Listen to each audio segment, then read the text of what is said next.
പ്രിയപ്പെട്ട മുഅ്മിനീങ്ങളെ, വിശുദ്ധമായ റജബ് മാസം, അതിൻ്റെ സുന്ദരമായ ദിവസങ്ങൾ ഇങ്ങനെ ഓരോന്നും നമ്മളോട് വിട പറഞ്ഞു പോവുകയാണ്. അല്ലാഹു തആല ചെയ്ത അമലുകളെല്ലാം സ്വീകരിക്കട്ടെ. ഇനിയുള്ള ദിവസങ്ങളിൽ ഒരുപാട് നന്മകൾ ചെയ്യാൻ അല്ലാഹു തആല നമ്മളെ അനുഗ്രഹിക്കുമാറാവട്ടെ. ആമീൻ. പ്രിയപ്പെട്ടവരെ, നമ്മളെല്ലാവരും സുജൂദിൽ കിടക്കാൻ ഒരുപാട് ആഗ്രഹിക്കുന്നവരാണ്. പല ഉമ്മമാരൊക്കെ സുജൂദിൽ കിടന്നിട്ട് ഇങ്ങനെ ഒരുപാട് ദുആ ചെയ്യാറുണ്ട്. കഴിഞ്ഞ ദിവസം ഒരു വീഡിയോയിൽ സുജൂദിൽ കിടന്നിട്ട് ദുആ അധികരിപ്പിക്കാം എന്ന് നമ്മൾ പറഞ്ഞു. അപ്പോൾ ഒരാൾ ചോദിച്ചു, ഉസ്താദേ, ഈ സുജൂദ് ഇങ്ങനെ ദീർഘിപ്പിച്ചാൽ, നമ്മൾ നിസ്കാരത്തിൽ സുജൂദിൽ ഒരുപാട് നേരം ഇങ്ങനെ കിടന്നിട്ട് ഇങ്ങനെ ദുആയൊക്കെ ചെയ്യുമ്പോൾ നിസ്കാരം ബാത്തിലാകുമോ എന്ന് ചോദിച്ചു. പിന്നെ സുന്നത്ത് നിസ്കാരത്തിലാണോ ഫർദ് നിസ്കാരത്തിലാണോ സുജൂദ് ദീർഘിപ്പിക്കാൻ പറ്റുക എന്നും ഒരാൾ ചോദിച്ചു. പിന്നെ മലയാളത്തിൽ ദുആ ചെയ്യാൻ പാടില്ല എന്ന് പറഞ്ഞു. അപ്പോൾ മലയാളത്തിൽ നമുക്ക് ദുആ മനസ്സിൽ ഓർക്കാമോ എന്നും ഒരാൾ ചോദിച്ചു. അപ്പോൾ സുജൂദിൽ കിടന്നിട്ട് ദുആ ചെയ്യുന്നതുമായി ബന്ധപ്പെട്ട് ചില ആളുകൾക്ക് ചില സംശയമുണ്ട്. അത് ഇൻഷാ അല്ലാഹ് വിശദമായി നമുക്കിന്ന് പറയാം. കൂടാതെ സുജൂദിൽ കിടന്നിട്ട് ഇന്ന് നമ്മുടെ ക്ലാസ്സിൽ പഠിക്കുന്ന ഈ ദുആ ഏതെങ്കിലും ഒരു മനുഷ്യൻ പറഞ്ഞാൽ ഇൻഷാ അല്ലാഹ് അവന്റെ ദുനിയാവും അവന്റെ ആഖിറവും അല്ലാഹു വിജയിപ്പിക്കും. കൂട്ടത്തിൽ നിസ്കാരത്തിൽ നമ്മൾ ആണുങ്ങളും പെണ്ണുങ്ങളും ശ്രദ്ധിക്കാതെ പോകുന്ന ഒരു കൂട്ടം കാര്യങ്ങൾ, ഇത് പലപ്പോഴും നമ്മൾ ശ്രദ്ധിക്കാതെ പോയാൽ നിസ്കാരം തന്നെ നമ്മുടെ അല്ലാഹു തആല സ്വീകരിക്കൂല. ഏതായാലും നമ്മൾ പ്രയാസപ്പെട്ട് നിസ്കരിക്കുന്നു, അതുകൊണ്ട് ആ നിസ്കാരം നല്ല രൂപത്തിൽ നിസ്കരിക്കാം. എങ്ങനെ? ഇനി പറയുന്ന കാര്യങ്ങളൊക്കെ നമ്മൾ പ്രത്യേകം ശ്രദ്ധിച്ച് ഉപേക്ഷിച്ച് നിസ്കരിച്ചാൽ, അപ്പൊ നിസ്കാരത്തിൽ നിന്നും നമ്മൾ ഉപേക്ഷിക്കേണ്ട, നിസ്കരിക്കുന്ന സമയത്ത് ചെയ്യാൻ പാടില്ലാത്ത ചില കാര്യങ്ങൾ ഇൻഷാ അല്ലാഹ് വിശദമായി നമ്മൾ ഇന്ന് പറയുന്നു. സ്ത്രീകൾ പ്രത്യേകം നിസ്കാരത്തിൽ ചെയ്യാൻ പാടില്ലാത്ത ചില കാര്യങ്ങൾ നമ്മൾ വിശദമായി പറയുന്നുണ്ട്. അവസാനം വരെ കാണാൻ വിട്ടുപോവണ്ട. അല്ലാഹു സ്വീകരിക്കട്ടെ. ആമീൻ. അസ്സലാമു അലൈക്കും വറഹ്മത്തുള്ളാഹി വബറകാതുഹു. ബിസ്മില്ലാഹി വൽഹംദുലില്ലാഹ് വസ്സലാത്തു വസ്സലാമു അലാ റസൂലില്ലാഹി വഅലാ ആലിഹി വസ്വഹ്ബിഹി അജ്മഈൻ. അമ്മാ ബഅദ്. ബഹുമാന സ്നേഹം നിറഞ്ഞ മുത്തു മുഅ്മിനീങ്ങളെ, അല്ലാഹു സുബ്ഹാനഹു വ തആല നമുക്കും നമ്മളുമായി ബന്ധപ്പെട്ട ആരെല്ലാം ഉണ്ടോ, നമ്മുടെ കുടുംബം, നമ്മുടെ വാപ്പ ഉമ്മ, നമ്മുടെ ഭാര്യ, നമ്മുടെ ഭർത്താവ്, നമ്മുടെ മക്കൾ മരുമക്കൾ പേരക്കുട്ടികൾ, നമ്മുടെ കുടുംബാദികൾ, സഹോദരി സഹോദരന്മാർ, എല്ലാവർക്കും അല്ലാഹു തആല ഖൈറും ബറക്കത്തും സലാമത്തും റാഹത്തും ഇരുലോക വിജയവും നൽകി അനുഗ്രഹിക്കുമാറാവട്ടെ. നമ്മുടെ കൂട്ടത്തിൽ ഒരുപാട് പേര് ഹോസ്പിറ്റലുകളിലാണ്. അല്ലാഹു തആല എല്ലാവർക്കും രോഗങ്ങൾക്ക് ശിഫാ തരുമാറാവട്ടെ. എല്ലാവിധത്തിലുള്ള കാവലും അല്ലാഹു തആല തരട്ടെ. മരണപ്പെട്ടവർക്ക് അല്ലാഹു തആല സ്വർഗം കൊടുക്കുമാറാവട്ടെ. ആമീൻ യാ റബ്ബൽ ആലമീൻ. അൽഹംദുലില്ലാഹ്, നമ്മുടെ മക്കളൊക്കെ ഇപ്പോൾ വെക്കേഷൻ ടൈമിലാണ് അല്ലേ? വെക്കേഷൻ ടൈമിലാണുള്ളത്. അപ്പോൾ റജബ് മാസത്തിലെ സുന്ദരമായ ദിവസങ്ങളാണല്ലോ. പറ്റുമെങ്കിൽ പ്രത്യേകിച്ച് പ്രായപൂർത്തിയായ, ഇപ്പോൾ കഴിഞ്ഞ വർഷം അല്ലെങ്കിൽ മുമ്പത്തെ വർഷമൊക്കെ വയസ്സറിയിച്ച പെൺകുട്ടികളുണ്ടാകും. അപ്പോൾ അവർക്കൊക്കെ ഈ പ്രായപൂർത്തിയായി എന്നാണ് അതിൻ്റെ അർത്ഥം. അത് ആൺകുട്ടികളും ഉണ്ടാകും, ഒരു 15 വയസ്സ്, ഏകദേശം 14-13 വയസ്സൊക്കെ. അപ്പോൾ അവർക്കൊക്കെ ആ ഒരു പ്രായപൂർത്തിയായതിനു ശേഷം റമദാനിൽ നോമ്പ് പിടിക്കൽ നിർബന്ധമാണ്. നോമ്പ് പിടിച്ചില്ല എങ്കിൽ അത് ഖളാ വീട്ടണം. അപ്പോൾ കഴിഞ്ഞ വർഷമൊക്കെ നിസ്കാരം പോയ സഹോദരിമാരുണ്ടാകാം, നിസ്കാരമില്ലാത്ത ചെറിയ നമ്മുടെ മക്കളുണ്ടാവും, പെൺകുട്ടികളൊക്കെ ഉണ്ടാവും. അപ്പം അങ്ങനെയുള്ളവർക്കൊക്കെ ആ നോമ്പ് ഖളാ വീട്ടാൻ പറ്റുന്ന ഒരു മാസം കൂടിയാണ് ഈ റജബ് മാസം കേട്ടോ. അത് ആണുങ്ങളാവട്ടെ പെണ്ണുങ്ങളാവട്ടെ, കഴിഞ്ഞ റമദാനിലൊക്കെ നോമ്പ് ഖളാ ആയി പോയിട്ടുണ്ട് അല്ലെങ്കിൽ പിടിക്കാൻ പറ്റാതെ പോയിട്ടുണ്ടെങ്കിൽ ഇൻഷാ അല്ലാഹ് ഈ റജബ് മാസത്തിൻ്റെ ഇപ്പോൾ വെക്കേഷൻ ടൈം കൂടിയാണ്. അപ്പോൾ അവരോടൊക്കെ നോമ്പ് നഷ്ടമായിട്ടുണ്ടെങ്കിൽ ആ നോമ്പിൻ്റെ നിയത്ത് വെച്ചിട്ട് പിടിക്കാൻ പറയണം കേട്ടോ. അത് ഇപ്പോൾ തിങ്കളാഴ്ചയാവട്ടെ എന്ന് വിചാരിക്കേണ്ട, നമുക്ക് ഇന്ന് പിടിക്കാം. നാളെ ഇപ്പോൾ ഞായറാഴ്ച ആയതുകൊണ്ട് കല്യാണമൊക്കെ ഉണ്ടാവും, നാളെ വേണ്ട. പിന്നെ മറ്റന്നാൾ തിങ്കളാഴ്ച, അതുപോലെ തന്നെ ചൊവ്വാഴ്ച ബുധനാഴ്ച ഒക്കെ പറ്റുമെങ്കിൽ ആ നോമ്പുകളൊക്കെ എത്രയാണോ നമുക്ക് നഷ്ടപ്പെട്ടു പോയത് അതൊക്കെ ഖളാ വീട്ടൽ പ്രത്യേകം നമ്മൾ മനസ്സിലാക്കി വെക്കുക. ഇപ്പോൾ നാളെയാണ് നോമ്പ് പിടിക്കുന്നതെങ്കിൽ ഇന്ന് രാത്രി തന്നെ നമ്മൾ നിയത്ത് വെക്കണം. എന്ത്? റമദാൻ, കഴിഞ്ഞ റമദാനിൽ അല്ലെങ്കിൽ റമദാനിൽ എന്ന് പറഞ്ഞാലും മതി, റമദാനിൽ നഷ്ടപ്പെട്ടു പോയ ഫർദായ ഒരു നോമ്പ് അല്ലാഹു തആലക്ക് വേണ്ടി ഞാൻ പിടിച്ചുവിടുന്നു എന്ന് നിയത്ത് വെച്ചാലും മതി കേട്ടോ. അപ്പോൾ ആ കാര്യങ്ങളൊക്കെ ശ്രദ്ധിക്കാം ഇൻഷാ അല്ലാഹ്. പിന്നെ നമ്മൾ കഴിഞ്ഞ ഒരു ദിവസം ഒരു വീഡിയോയിൽ നമ്മൾ പറഞ്ഞിരുന്നു, നമ്മൾ അല്ലാഹുമ്മ ബാരിക് ലനാ ഫി റജബിൻ വ ശഅബാൻ വ ബല്ലിഗ്നാ റമദാൻ, ആ ഒരു ദുആയൊക്കെ നമുക്ക് സുജൂദിൽ കിടന്ന് പറയാം എന്ന് നമ്മൾ പറഞ്ഞിരുന്നു. അപ്പോൾ അതിൻ്റെ താഴെ ചില ആളുകൾ ചോദിച്ചു, ഉസ്താദ് അപ്പോൾ നിസ്കാരത്തിൽ സുജൂദ് ഇങ്ങനെ ദീർഘിപ്പിക്കാമോ, സുജൂദിൽ ഒരുപാട് നേരം കിടക്കാമോ, അങ്ങനെ കിടന്നാൽ നിസ്കാരം ബാത്തിലാകുമോ എന്നൊക്കെ ചോദിച്ചു. അവിടെ നമ്മൾ ഉത്തരം പറയാനുള്ളത്, നമ്മൾ ജമാഅത്തായി നിസ്കരിക്കുകയാണ്. ഇപ്പോൾ ഇമാമും ജമാഅത്തായിട്ട് പള്ളിയിലൊക്കെ നിസ്കരിക്കുന്നു അല്ലെങ്കിൽ വീട്ടിൽ നിസ്കരിക്കുമ്പോൾ നമ്മൾ സുജൂദ് ദീർഘിപ്പിക്കാതിരിക്കലാണ് നല്ലത്. കാരണം ഇപ്പോൾ ജമാഅത്തായി നിസ്കരിക്കുമ്പോൾ പ്രത്യേകിച്ച് ഇമാമ് അങ്ങനെ സുജൂദിൽ ദീർഘസമയം കിടക്കരുത്. കാരണം മഅ്മൂമിങ്ങളായ ആളുകൾക്ക് പല അസ്വസ്ഥതകളുണ്ടാവാം, തിരക്കുള്ള ആളുകളുണ്ടാവാം, ജോലിക്കാരുണ്ടാവാം. ദീർഘിപ്പിക്കുമ്പോൾ അത് അവർക്കൊരു ബുദ്ധിമുട്ടാണ്. നമ്മൾ ഒറ്റക്ക് നിസ്കരിക്കുമ്പോൾ നമുക്ക് നിസ്കാരം എത്ര വേണമെങ്കിലും ദീർഘിപ്പിക്കാം. നമ്മൾ ഫാത്തിഹ കഴിഞ്ഞിട്ട് 1, 2, 3 സൂറത്തൊക്കെ നമുക്ക് ഓതി നിസ്കരിക്കാം. കാരണം ഒറ്റക്ക് നിസ്കരിക്കില്ല, നമുക്ക് ടൈമുണ്ട്. 2 റക്അത്ത് വെറുതെ സുന്നത്ത് നിസ്കരിക്കുക. ആ സമയത്ത് നമുക്ക് മനസ്സിലുള്ള ഒരു വിഷമങ്ങളും പ്രയാസങ്ങളൊക്കെ ആ സുജൂദിൽ കിടന്ന് പടച്ചോനോട് ഇങ്ങനെ പറയാം. മലയാളത്തിൽ നമ്മൾ അള്ളാഹുവേ പടച്ചോനെ, ഈ സുജൂദിൽ കിടന്നിട്ട് പടച്ചോനെ എൻ്റെ രോഗങ്ങൾ മാറ്റി തരണേ, അള്ളാഹ് എൻ്റെ ദുഃഖങ്ങൾ മാറ്റി, എൻ്റെ കടം മാറ്റി, നമ്മളിങ്ങനെ മലയാളത്തിൽ നമ്മളിങ്ങനെ സാധാരണ സംസാരിക്കുന്നത് പോലെ പറഞ്ഞാൽ നിസ്കാരം ബാത്തിലാവും. അതല്ലാതെ മനസ്സിൽ കൊണ്ടുവരും അല്ലേ, അള്ളാഹുവേ എൻ്റെ രോഗം മാറ്റി, നമുക്ക് മനസ്സിൽ നമുക്കിങ്ങനെ പറയാം. നമ്മൾ ഓർക്ക ഇങ്ങനെ മനസ്സിലായില്ല, ഇങ്ങനെ മനസ്സിൽ നമ്മൾ എന്ത് ചെയ്യുക, ദുആ ചെയ്യുക. പുറത്തേക്ക് പടച്ചോനെ അള്ളാഹു എന്നിങ്ങനെ നാവ് കൊണ്ട് പറഞ്ഞാൽ നിസ്കാരം ബാത്തിലാവും. എന്ത് മലയാളം. അതല്ലാതെ വേണമെങ്കിൽ അറബിയിൽ പറയാം. അറബിയിൽ ഏതാ പറയേണ്ടത്? നമുക്ക് വാരിദായി വന്നിട്ടുള്ള ദുആ ഉണ്ടല്ലോ, റബ്ബന ആതിന ഫിദ്ദുനിയ ഹസനതൻ വഫിൽ ആഖിറതി ഹസനതൻ വഖിനാ അദാബന്നാർ. ആ ദുആയാണ് ഏറ്റവും പുണ്യമുള്ള ദുആ. അതൊക്കെ എത്ര വേണമെങ്കിലും സുജൂദിൽ കിടന്ന് അധികരിപ്പിക്കാം. പിന്നെ പ്രത്യേകിച്ച് ഇപ്പോൾ നമ്മുടെ റജബിലെ ദുആ, അല്ലാഹുമ്മ ബാരിക് ലനാ ഫീ റജബി വ ശഅബാൻ വബല്ലിഗ്നാ റമളാൻ. അത് ഒരുപാട് ശബ്ദത്തിലല്ല, ചെറിയ ശബ്ദത്തിൽ നമുക്ക് എന്ത് ചെയ്യാം, സുജൂദിൽ കിടന്ന് പറയാം. പിന്നെയോ അതല്ലാതെ അല്ലാഹുമ്മ ഇന്നി അസ്അലുക്കൽ ഹുദാ വത്തുഖാ വൽ അഫാഫ വൽ ഗിന, ഇതൊക്കെ നമുക്ക് അറിയാവുന്ന ദുആയാണ്, അത് പറയാം. അല്ലെങ്കിൽ സുജൂദിൽ കിടന്നിട്ട് നമുക്ക് പറയാൻ പറ്റിയ നമ്മുടെ എല്ലാ കാര്യങ്ങളും അല്ലാഹു തആല ഏറ്റെടുത്ത് നടത്തി തരുമെന്ന് മഹത്തുക്കൾ പരിചയപ്പെടുത്തിയ സുജൂദിൽ കിടന്ന് നമുക്ക് പറയാൻ പറ്റുന്ന ഒരു 3 വാക്കുകളുണ്ട്. 3 വാക്കുകൾ. അതൊരു ദുആയാണ്, അതൊരു തസ്ബീഹാണ്, അതൊരു ദിക്റാണ്, അതൊരു തൗബയുടെ വചനം, ഏത് ഗണത്തിലും പെടുത്താം. ഏതാണത്? ഒരാൾ സുജൂദിൽ കിടന്നിട്ട് പറയുന്നു എന്ത്, ഹസ്ബി അല്ലാഹു ലാ ഇലാഹ ഇല്ലാഹു അലൈഹി തവക്കൽതു വഹുവ റബ്ബുൽ അർശിൽ അളീം. എന്താ പറഞ്ഞത്? ഹസ്ബി അല്ലാഹു ലാ ഇലാഹ ഇല്ലാഹു അലൈഹി തവക്കൽതു വഹുവ റബ്ബുൽ അർശിൽ അളീം. ഉസ്താദ് ഭയങ്കര വേണ്ട, നമുക്ക് വിഷമമാണെങ്കിൽ ഇത് മൊത്തം ഇങ്ങനെ ഒന്നിച്ച് പറയാൻ പറ്റുന്നില്ലെങ്കിൽ ഹസ്ബി അല്ലാഹ് ലാ ഇലാഹ ഇല്ലല്ലാഹ് തവക്കൽതു അലല്ലാഹ് എന്ന് പറഞ്ഞാലും മതി. ഇത് പറയാൻ പറ്റുന്നില്ലാത്തവർക്ക് ഇങ്ങനെ പറഞ്ഞാൽ മതി, ഹസ്ബി അല്ലാഹ്, അല്ലാഹുവേ പടച്ചോനെ എനിക്ക് നീ മതി, നീ അല്ലാതെ വേറെ ആരും എനിക്ക് വേണം, അല്ലാഹുവേ നീ എനിക്ക് മതിയായവനാണ്. കാരണം എല്ലാ കാര്യങ്ങളും ആരും എനിക്ക് സഹായിച്ചില്ലെങ്കിലും നിന്റെ സഹായം മതി എനിക്ക് രക്ഷപ്പെടാൻ, അല്ലേ? അതുപോലെ തന്നെ ലാ ഇലാഹ ഇല്ലല്ലാഹ്, അല്ലാഹുവേ ആരാധനക്കർഹൻ അല്ലാഹു നീ അല്ലാതെ മറ്റാരുമില്ല. പിന്നെയോ തവക്കൽതു അലല്ലാഹ്, അല്ലേ? തവക്കൽതു അലല്ലാഹ്, അല്ലാഹുവേ എല്ലാ കാര്യവും ഞാൻ നിന്നിലേക്ക് ഏൽപ്പിച്ചിരിക്കുന്നു. ഒന്നുകിൽ ഈ 3 വാക്കുകൾ ഇങ്ങനെ പറയാം, അല്ലെങ്കിൽ ഹസ്ബി അല്ലാഹു ലാ ഇലാഹ ഇല്ലാഹു അലൈഹി തവക്കൽതു വഹുവ റബ്ബുൽ അർശിൽ അളീം, ഇങ്ങനെ പറയലാണ് ഒന്നുകൂടി നല്ലത്. സുജൂദിൽ കിടന്ന് നമുക്ക് എത്ര വേണമെങ്കിലും ഇതിങ്ങനെ പറയാം. എന്താ പറയേണ്ടത്? ഹസ്ബി അല്ലാഹ്, അല്ലാഹുവേ നീ എനിക്ക് മതിയായവനാണ്, ലാ ഇലാഹ ഇല്ലാഹു, അല്ലാഹുവേ നീ അല്ലാതെ ആരാധനക്കർഹൻ വേറെ ആരുമില്ല, അല്ലാഹ് അലൈഹി തവക്കൽതു, അല്ലാഹുവേ നിന്നിലേക്കാണ് ഞാൻ എൻ്റെ എല്ലാ കാര്യങ്ങളും ഞാൻ ഏൽപ്പിച്ചിരിക്കുന്നു, വഹുവ റബ്ബുൽ അർശിൽ അളീം, ഉന്നതനായ വണ്ണമായ അർശിന്റെ റബ്ബായ അല്ലാഹ് നിന്നെ എനിക്ക് മതി. ഇതാണ് ആ ദിക്ർ. പറ്റുമെങ്കിൽ ഇത് പറയാം, അല്ലെങ്കിൽ ഞാൻ ആദ്യം പറഞ്ഞതുപോലെ ഹസ്ബുനല്ലാ എന്ന് പറയാം, അല്ലെങ്കിൽ ഹസ്ബി അല്ലാ എന്ന് പറയാം.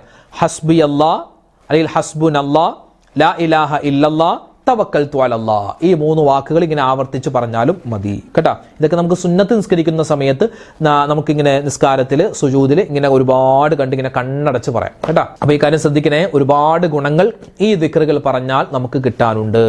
അല്ലാഹു റബ്ബുൽ ഇസ്സത്ത് നമുക്ക് എല്ലാവർക്കും സുജൂദ്, അതായത് നിസ്കാരം കൃത്യമായി കൊണ്ടുപോയി. ഇതിപ്പോൾ നിസ്കാരത്തിന്റെ വാർഷിക മാസം കൂടിയാണല്ലോ, അതുകൊണ്ട് നിസ്കാരത്തിൽ പ്രത്യേകം നമ്മൾ ശ്രദ്ധിക്കുക. ഈ ദുആയൊക്കെ അറബിയിൽ തന്നെയാവണം, മലയാളത്തിൽ നമുക്ക് നിസ്കാരത്തിൽ ദുആ ചെയ്യാൻ പറ്റൂല. നിസ്കാരത്തിൽ പലരുമൊക്കെ ശ്രദ്ധിക്കാതെ പോകുന്ന ചില കാര്യങ്ങൾ കൊണ്ട് നിസ്കാരം നഷ്ടപ്പെട്ടു പോകും, അതിൻ്റെ കൂലി കിട്ടൂല, നമ്മൾ ഉദ്ദേശിക്കുന്നത് പോലെ നിസ്കാരം പൂർണ്ണമാവുകയുമില്ല. ചില കാര്യങ്ങൾ നമ്മൾ ശ്രദ്ധിക്കുക. നിസ്കാരത്തിൽ ഫർളായ കാര്യങ്ങളുണ്ട്, സുന്നത്തായ കാര്യങ്ങളുണ്ട്, ഷർത്തായ കാര്യങ്ങളുണ്ട്, കറാഹത്തായ കാര്യങ്ങളുണ്ട്, അല്ലെ? ചില കാര്യങ്ങൾ നിസ്കാരത്തിൽ ചെയ്യാൻ പാടില്ല, ചില കാര്യം ചെയ്താലേ നിസ്കാരം ശരിയാവുള്ളൂ. അപ്പം അങ്ങനെ പല പല കാര്യങ്ങളുണ്ട്. നിസ്കാരത്തിൽ പലരൊക്കെ ശ്രദ്ധിക്കാതെ പോകുന്ന ചില കാര്യങ്ങളാണ്. അതിൽ പ്രത്യേകമായി സ്ത്രീകളും ശ്രദ്ധിക്കണം, പുരുഷന്മാരും ശ്രദ്ധിക്കണം. അതിൽപ്പെട്ട ഒന്നാണ് നിസ്കാരത്തിൽ തിരിഞ്ഞു നോക്കുക. നിസ്കാരത്തിൽ തിരിഞ്ഞു നോക്കുക എന്ന് പറഞ്ഞാൽ ഇങ്ങനെ അല്ലാഹു കൈ കെട്ടിയിട്ട് ചിലപ്പോൾ അങ്ങോട്ട് ഇങ്ങനെ തിരിഞ്ഞു നോക്കുകയൊന്നുമില്ല. അതൊക്കെ പണ്ടേ നമ്മൾ ചെറുപ്പത്തിൽ നിസ്കരിക്കുമ്പോൾ ഒരാൾ പോയി നമ്മൾ ഇങ്ങനെ നോക്കുമായിരുന്നു. ഇതിപ്പോൾ ഇന്നത്തെ തിരിഞ്ഞു നോക്കുക എന്ന് പറഞ്ഞാൽ എന്താ? അത് ഹൈടെക്കായി, അതായത് മൊബൈലിൽ മെസ്സേജ് വന്നു, മൊബൈൽ താഴെ ഉണ്ട്, അതിങ്ങനെ നമ്മൾ നോക്കുക, അത് ആരാണ് മെസ്സേജ് വിട്ടത്? അല്ലെങ്കിൽ ഇപ്പോൾ ഫോൺ അടിക്കുന്നു, നമ്മൾ മൊബൈൽ പോക്കറ്റ് വെച്ച് ഫോൺ അടിക്കുന്നു, അതെടുത്തിട്ട് ഇങ്ങനെ നോക്കുന്നു, അതൊക്കെ എന്താണ്? കറാഹത്താണ്. ചിലപ്പോൾ നിസ്കാരത്തിൻ്റെ ബാത്തിലായി പോകും. ഇപ്പോൾ നമ്മൾ ഈ ഫോൺ ഇവിടെ വെച്ചിട്ടുണ്ട്, സൈലന്റ് ആക്കാൻ മറന്നുപോയി. അപ്പോൾ എന്ത് ചെയ്യുക? ഒരൊറ്റ നിൽക്ക്, ആ സൈലന്റ് ബട്ടൺ ഉണ്ടാവുമല്ലോ, ആ ബട്ടണിൽ ഒറ്റ നിൽക്ക്, 3 അക്കം തുടർച്ചയായിട്ട് ഉണ്ടാവാനും പാടില്ല. അപ്പോൾ നിസ്കാരത്തെ തിരിഞ്ഞു നോക്കുക എന്ന് പറഞ്ഞാൽ ഇന്നത്തെ കാലത്ത് മൊബൈൽ ഫോണിൽ മെസ്സേജ് വരുമ്പോൾ അല്ലെങ്കിൽ കോൾ വരുമ്പോൾ അത് ആരാണെന്ന് നോക്കുക. അല്ലെങ്കിൽ എന്താണ്, നമ്മളിപ്പോൾ ഇങ്ങനെ നിസ്കരിക്കുന്ന സമയത്ത് ഇവിടെ ക്ലോക്ക് ഉണ്ട്, അപ്പോൾ ക്ലോക്കിലേക്ക് ചുമ്മാ ഇങ്ങനെ നോക്കുക, എത്രയാണ് സമയം, സമയം അല്ലോ പെട്ടെന്ന് നിസ്കാരം തീർന്നില്ലെങ്കിൽ ഇപ്പോൾ എൻ്റെ ബസ് പോകുമല്ലോ അല്ലെങ്കിൽ ട്രെയിൻ പോകുമല്ലോ, അങ്ങനെയൊക്കെ ചിന്തിക്കുക. അല്ലെങ്കിൽ അതിങ്ങനെ ക്ലോക്കിലേക്ക് നോക്കുക. അല്ലെങ്കിൽ ഒരു പല്ലി ഇങ്ങനെ പോകുന്നു, ആ പല്ലി ഇങ്ങനെ നോക്കിക്കൊണ്ടിരിക്കുക. അപ്പോൾ അങ്ങനെ നിസ്കാരത്തിൽ എന്താണ്, ഒരു മനുഷ്യൻ നിസ്കാരത്തിൻ്റെ ശ്രദ്ധ കളയുന്ന കാര്യങ്ങൾ ചെയ്യുക. ഇതെന്താണ്? നിസ്കാരത്തിൽ പാടില്ലാത്തതാണ്. പലപ്പോഴും നിസ്കാരത്തിൻ്റെ പൂർണ്ണമായ പ്രതിഫലം തന്നെ നഷ്ടപ്പെട്ടു പോകാൻ സാധ്യതയുണ്ട്. ചില ആൾക്കാരുണ്ട് നിസ്കാരത്തിൽ ഭയങ്കര ഈമാൻ കയറിയിട്ട് ഇങ്ങനെ ആകാശം, അല്ലാഹു ബിസ്മില്ലാഹിർ റഹ്മാൻ, ആകാശം ഇങ്ങനെ നോക്കിക്കൊണ്ടിരിക്കുക, ബിസ്മില്ലാഹിർ റഹ്മാനിർ റഹീം അൽഹംദുലില്ലാഹി. ഒരിക്കലും നിസ്കാരത്തിൽ ആകാശത്തിലേക്ക് മുകളിലേക്ക് നോക്കാൻ പാടില്ല. നമ്മൾ സുജൂദിൻ്റെ സ്ഥലത്തേക്കാണ് നോക്കേണ്ടത്. സുജൂദിൻ്റെ സ്ഥലത്തേക്കാണ് നോക്കേണ്ടത്. ചില ആൾക്കാർ നിസ്കാരത്തിൽ തുപ്പാറുണ്ട്. തുപ്പ നമ്മൾ ഹാ എന്ന് പറയും, തു എന്ന് പറഞ്ഞ് തുപ്പാറല്ല. നാക്കിലൊക്കെ ചിലപ്പോൾ എന്തെങ്കിലും ഒരു ഭക്ഷണത്തിൻ്റെ അവശിഷ്ടം ഉണ്ടാവാം. കടുകോ തേങ്ങാപ്പീലയൊക്കെ ഇവിടെ വന്നിരിക്കും, അല്ലെങ്കിൽ എന്തെങ്കിലും രോമം ഇവിടെ വന്നിരിക്കും, അല്ലെങ്കിൽ നൂലിൻ്റെ കഷ്ണം ഇവിടെ വന്നിരിക്കും. അതെന്ത് ഈ അടുത്തിൽ നമ്മൾ തുപ്പും.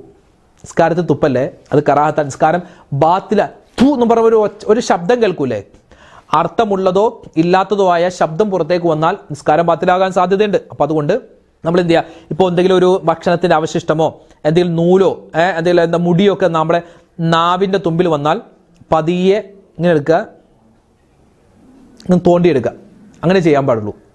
അതും ഇങ്ങനെ അങ്ങനെ തുപ്പിയാൽ തുപ്പാൻ പാടില്ല, നിസ്കാരം ബാത്തിലാവാൻ സാധ്യതയുണ്ട്. പിന്നെ പുരുഷന്മാരെ ശ്രദ്ധിക്കുക. എന്ത്? പലപ്പോഴും നിങ്ങളുടെ നിസ്കാരത്തിൻ്റെ പൂർണ്ണമായ പ്രതിഫലം കിട്ടാതെ പോകുന്ന ഒരു കാര്യമാണ് എന്ത്? കശ്ഫു റഅസൻ, തല തുറന്നിട്ട് നിസ്കരിക്കുക. തൊപ്പി വെക്കൂല, ഒരു ടവൽ കൊണ്ട് മറക്കൂല. അങ്ങനെ ചില ഇപ്പം ഇഷ്ടംപോലെ ഇപ്പം ധാരാളമാണ്. ഒന്നിങ്ങനെ കൈ കിട്ടും, തലയിലൊന്നുമില്ല, ചുമ്മാ എന്താ കടയിലൊക്കെ വരുന്നത് പോലെ ഒരിക്കലും. അപ്പോൾ ചില ആൾക്കാർ ചോദിക്കും, അപ്പോൾ ഹറമിലൊന്നും അങ്ങനെ ഇല്ലല്ലോ. അത് ഇഹ്റാമിൻ്റെ ഒരു വസ്ത്രത്തിൻ്റെ രൂപമാണെന്ത്? തല മറക്കാൻ പാടില്ല എന്ന് പുരുഷന്മാർ. അതെല്ലാ സ്ഥലത്തുമല്ല. നിസ്കരിക്കുന്ന സമയത്ത് തല മറച്ച് നിസ്കരിക്കുക, അത് പ്രത്യേകം നല്ലതാണ്. ഒരുപാട് പ്രതിഫലം നമുക്ക് കൂടുതൽ കിട്ടുന്ന കാര്യമാണ്. പിന്നെ പുരുഷന്മാരെ നിസ്കരിക്കുന്ന സമയത്ത് ഈ ചുമല് വെളിവാക്കി ചില ആൾക്കാർ മുണ്ടു മാത്രം കൊടുത്ത് നിസ്കരിക്കും. അത് നിസ്കാരമൊക്കെ ശരിയാകും, പക്ഷെ എന്നാലും അത് കറാഹത്താണ്. അങ്ങനെ ചെയ്യാതിരിക്കലാണ് നല്ലത്. നമ്മൾ എന്ത് ചെയ്യാം, ഒരു ഷോളോ എന്തെങ്കിലും ഒരു തുണിയൊക്കെ എടുത്ത് ഇങ്ങനെ പൊതിച്ച് അല്ലെങ്കിൽ ഒരു ബനിയൻ ഇട്ടിട്ടെങ്കിലും നമ്മൾ നിസ്കരിക്കാൻ പ്രത്യേകം ശ്രദ്ധിക്കുക. മറ്റൊരു കാര്യം, സ്ത്രീയും പുരുഷനും ശ്രദ്ധിക്കേണ്ടത്, മൂത്രമൊഴിക്കാൻ മുട്ടുന്നുണ്ട്, നമുക്ക് തോന്നുന്നുണ്ട്, എന്നിട്ട് നമ്മൾ നിസ്കരിക്കാം. അതെന്താണ്? കറാഹത്താണ്. കറാഹത്ത് എന്ന് പറഞ്ഞാൽ അത് ഒഴിവാക്കേണ്ടതാണ്. അങ്ങനെ നിസ്കരിക്കുമ്പോൾ അപ്പോൾ അതിൻ്റെ ഒരു ചിന്തയായിരിക്കും, അല്ലോ മൂത്രമൊഴിക്കാൻ പറ്റും, അല്ലെങ്കിൽ ബാത്റൂമിൽ പോകാൻ പറ്റുന്നു, ആ ഒരു തോന്നൽ. ആ തോന്നലോടുകൂടി നിസ്കരിക്കൽ എന്താണ്? പലപ്പോഴും നമ്മുടെ നിസ്കാരത്തിൻ്റെ പൂർണ്ണമായിട്ടുള്ള പ്രതിഫലം നഷ്ടമാവാൻ സാധ്യതയുണ്ട്. അപ്പോൾ അത് അങ്ങനെ ഒരു തോന്നലുണ്ടെങ്കിൽ നമ്മൾ എന്ത് ചെയ്യുക, അതൊക്കെ പോയി കഴുകി ശുദ്ധിയാക്കിയിട്ട് വേണം വന്ന് നിസ്കരിക്കാൻ. മറ്റൊരു കാര്യം, പൂണൂല്, പിന്നെ അതില്ല, മുമ്പ് ചില ആൾക്കാർ ചെയ്യുക, പൂണൂല് ധരിച്ചു കൊണ്ടിട്ട് നിസ്കരിക്കുക, അത് പാടില്ല. അതുപോലെ തന്നെ അധികമായി ശബ്ദമുയർത്തിയിട്ട് ചില സ്ത്രീകളൊക്കെ നിസ്കരിക്കുമ്പോൾ ബിസ്മില്ലാഹിർ റഹ്മാനിർ റഹീം ഭയങ്കര ഈണത്തിലൊക്കെ ഉറക്കെ ഓതി നിസ്കരിക്കുക, അത് വേണ്ട. ഇപ്പോൾ ലുഹറാവട്ടെ, അസറാവട്ടെ, മഗ്രിബാവട്ടെ, ഒരു ചെറിയ, ഇപ്പോൾ ലുഹർ അസറൊക്കെ നമ്മളിപ്പോൾ ഉറക്കെ നിസ്കരിക്കാറില്ലല്ലോ. മഗ്രിബ്, ഇശ, സുബഹി ഈ 3 വഖത്ത് നിസ്കാരത്തിലും ഉറക്കെ ഓതൽ സുന്നത്താണ്. അപ്പോൾ ഈ ഉറക്കെ ഓതൽ നിസ്കരിക്കുക എന്ന് പറഞ്ഞാൽ ഭയങ്കര ശബ്ദത്തിലല്ല, അത് ആണാവട്ടെ പെണ്ണാവട്ടെ ഭയങ്കര ശബ്ദം, ബിസ്മില്ലാഹിർ റഹ്മാനിർ റഹീം അൽഹംദുലില്ലാ, അങ്ങനെ വേണ്ട. ഒരു മീഡിയം ശബ്ദത്തിൽ കേട്ടാൽ മതി. ഇപ്പം മെയ്ക്കൊക്കെ വെക്കുമ്പോൾ നമ്മൾ ഒരുപാട് ശബ്ദത്തിൽ വെക്കുന്നു, അതല്ല പറഞ്ഞത്. നമ്മൾ സാധാരണ ഉറക്കെ ഓതിയിട്ട് ഒരു ആളുകൾക്ക് ഇതെന്താ ഇവൻ കേൾപ്പിക്കുന്നത്, എന്താ ഒച്ച കൊടുക്കുന്നത് എന്നൊരു ചിന്ത വരാത്ത രൂപത്തിൽ സാധാരണ ശബ്ദത്തിൽ നിസ്കരിച്ചാൽ മതി. പിന്നെ നിസ്കരിക്കുന്ന സമയത്ത് എന്തെങ്കിലുമൊക്കെ ജോലി ചെയ്തുകൊണ്ട് നിസ്കരിക്കുക. അതായത് വാച്ചൊക്കെ ശരിയാക്കുക, നിസ്കാരത്തിൽ വാച്ചൊക്കെ ശരിയാക്കുക, ഒന്ന് വാച്ചൊക്കെ നോക്കി ശരിയാക്കുക. അല്ലെങ്കിൽ എന്താണ്, ഈ തൊപ്പിയിൽ ഒരു മുടി ഇങ്ങനെ കിടപ്പുണ്ട്, അതൊക്കെ ഇങ്ങനെ ഒന്ന് എടുത്ത് പറിക്കുക. അങ്ങനെ അല്ലെങ്കിൽ നിസ്കാരത്തിൽ എന്താ വിരലൊടിക്കുക, ഈ നെട്ടൊടിക്കുക എന്ന് ഞങ്ങളോട് പറയും. പല സ്ഥലത്തും പല പേരായിരിക്കും. ഇങ്ങനെ ഒടിക്കുക, അങ്ങനെ നിസ്കാരത്തിൽ ചെയ്യാൻ നിൽക്കണ്ട കേട്ടോ. അപ്പോൾ ഇങ്ങനെ ഒരുപാട് കാര്യങ്ങൾ. പിന്നെ അതുപോലെ തന്നെ നിസ്കാരത്തിൻ്റെ വജ്ജഹത്തു ഇല്ലേ, വജ്ജഹത്തു ദുആഉൽ ഇഫ്തിതാഹ്, വജ്ജഹത്തു തുടക്കം തന്നെ ഓതുന്നത് പലപ്പോഴും ആളുകൾ മനഃപൂർവ്വം ഒഴിവാക്കും. അങ്ങനെ മനഃപൂർവ്വം ഒഴിവാക്കാൻ പാടില്ല. ഈ കാര്യങ്ങളൊക്കെ ശ്രദ്ധിക്കണേ. പിന്നെ ഈ ഉമ്മമാർ നിസ്കരിക്കുന്ന സമയത്ത് പലപ്പോഴും ശ്രദ്ധിക്കാതെ പോകുന്ന കാര്യമാണ് എന്ത്, ഈ മുഖത്തിൻ്റെ പരിധി എന്ന് പറഞ്ഞാൽ എന്താ, മുഖത്തിൻ്റെ പരിധി എന്ന് പറഞ്ഞാൽ ഈ മുടി മുളക്കുന്ന സ്ഥലം ഉണ്ടല്ലോ, അതിങ്ങനെ വന്ന് ഈ താടിയല്ല്, ഇപ്പോൾ താടിയുള്ളതുകൊണ്ട് കാണാൻ പറ്റില്ല, ഈ താടിയല്ലില്ലേ, ആ താടിയല്ലിൻ്റെ താഴ്ഭാഗം അങ്ങനെയാണ് മക്കന ഇടേണ്ടത്. ചില ആൾക്കാർ മക്കന ഇവിടെ ഈ ഭാഗം ഉണ്ടല്ലോ, കാണാൻ പറ്റുന്നുണ്ടോ, ഇതിവിടെ കൊണ്ടുപോയിട്ട് ഇങ്ങനെ താഴ്ത്തി മക്കന ഇടും. അങ്ങനെയല്ല, മക്കന ഇങ്ങനെ കയറ്റിയായിട്ടുണ്ട്. അതായത് ഈ താടിയല്ലിൻ്റെ ഇവിടെ ഇങ്ങനെ പോകണം. ചില ആൾക്കാർ ഇങ്ങനെ താത്തി ഇടും. അങ്ങനെ ഇടാൻ പാടില്ല. അങ്ങനെ ഇട്ടാൽ മുഖത്തിൻ്റെ പരിധി കഴിഞ്ഞിട്ടും നമ്മുടെ ഈ തൊലി വെളിവാകും. അപ്പം നിസ്കാരം ബാത്തിലാവാൻ സാധ്യതയാണ്. അതുകൊണ്ട് നമ്മുടെ ഈ മുഖത്തിൻ്റെ പരിധി അതാണ് നിസ്കാരത്തിൽ കാണേണ്ടത്. നെറ്റി ഇങ്ങനെ കാണുക കേട്ടോ. പിന്നെ പരമാവധി മുടിയൊന്നും പുറത്തേക്ക് വരുന്നില്ല എന്ന് ഉറപ്പാക്കേണ്ടത് ഉണ്ട്. ഉമ്മമാര് എല്ലാവരും ശ്രദ്ധിക്കാറുണ്ട്. എന്താണെന്ന് പറയുകയാണ്, നിസ്കാരക്കുപ്പായം ഇങ്ങനെയുള്ള നിസ്കാരക്കുപ്പായം ആവരുത്. കേട്ടോ, ഇത് ഇപ്പോൾ എൻ്റെ കമീസാണ്, ഇതിപ്പോൾ ഒന്ന് കൈ ഇങ്ങനെ പൊക്കിയാൽ ഇങ്ങനെ ഇവിടെ കാണാം വെളിവാകും. അപ്പോൾ നിസ്കാരത്തിൽ ഇതിങ്ങനെ വെളിവാവാൻ പാടില്ല, ആരുടെ? സ്ത്രീകളുടെ. അപ്പോൾ നിസ്കാരക്കുപ്പായത്തിന് ഇങ്ങനെ ഒരു കഫോ അല്ലെങ്കിൽ ഇവിടെ ഇങ്ങനെ ഇതുണ്ടല്ലോ, എന്താ പറയുക, നമ്മുടെ എലാസ്റ്റിക്കോ അങ്ങനെയല്ലേ, അതല്ലേ, അതെന്തെങ്കിലും ഉണ്ടാവണം. അല്ലെങ്കിൽ എന്തെങ്കിലും ഒരു ബട്ടൺ ഇവിടെ ഉണ്ടാവണം. അതായത് നമ്മൾ കൈ അള്ളാഹു അക്ബർ എന്ന് പറഞ്ഞ് കൈ ഉയർത്തുമ്പോഴോ അല്ലെങ്കിൽ സമയ അള്ളാഹു ലിമൻ ഹമിദ എന്നൊക്കെ പറയുമ്പോൾ നമ്മുടെ കൈ ഇങ്ങനെ ഉയർത്തുന്ന സമയത്ത് അതിങ്ങനെ താഴേക്ക് പോകാൻ പാടില്ലാത്ത രൂപത്തിൽ ഇവിടെ ഉറപ്പിച്ച് നിർത്തണം കേട്ടോ. ആ കാര്യം ശ്രദ്ധിക്കേണ്ടതുണ്ട്.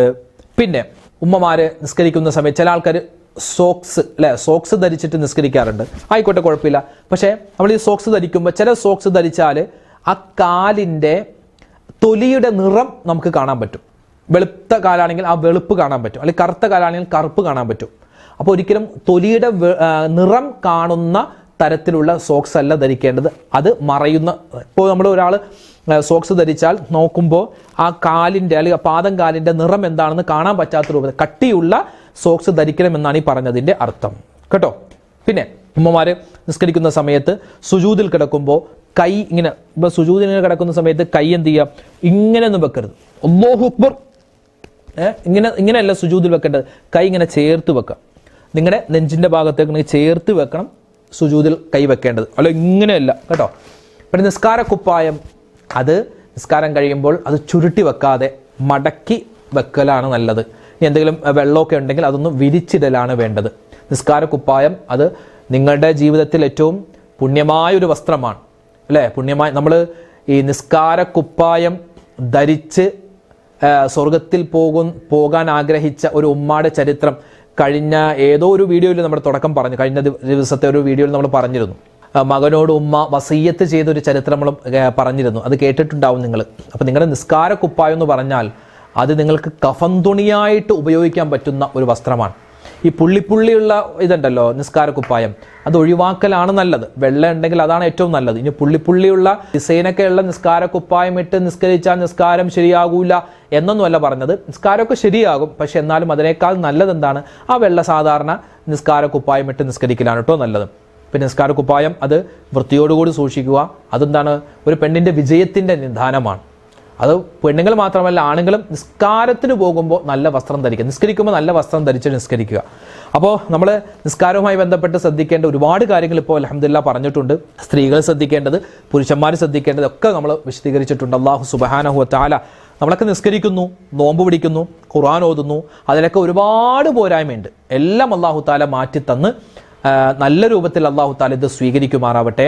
അർഹമായ പ്രതിഫലം അല്ലാഹു തആല നമ്മൾ ചെയ്യുന്ന ഇബാദത്തുകൾക്ക് നൽകുമാറാവട്ടെ.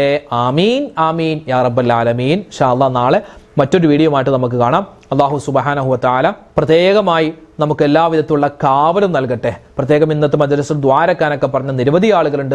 ഓരോ ദിവസവും പ്രത്യേകമായിട്ട് ദ്വാ ചെയ്യാൻ പറയുന്നവരുണ്ട്. അല്ലാഹു തആല എല്ലാവരുടെയും എല്ലാ പ്രയാസങ്ങളും സങ്കടങ്ങളും ദുഃഖങ്ങളും ദുരിതങ്ങളും രോഗങ്ങളൊക്കെ മാറ്റിക്കൊടുക്കുമാറാവട്ടെ. ഹലാലായ മുറാദുകൾ അല്ലാഹു തആല ഹാസിലാക്കി തരട്ടെ. എല്ലാ വിഷമ പ്രയാസങ്ങളും റബ്ബ് തആല മാറ്റി നമുക്ക് ഇഹപര വിജയം നൽകട്ടെ. ആമീൻ യാ റബ്ബൽ ആലമീൻ. ഇൻഷാ അല്ലാഹ് നാളെ മറ്റൊരു വീഡിയോയുമായിട്ട് കാണാം. അതുവരേക്കും അസ്സലാമു അലൈക്കും വറഹ്മത്തുള്ളാഹി തആല വബറകാതുഹു.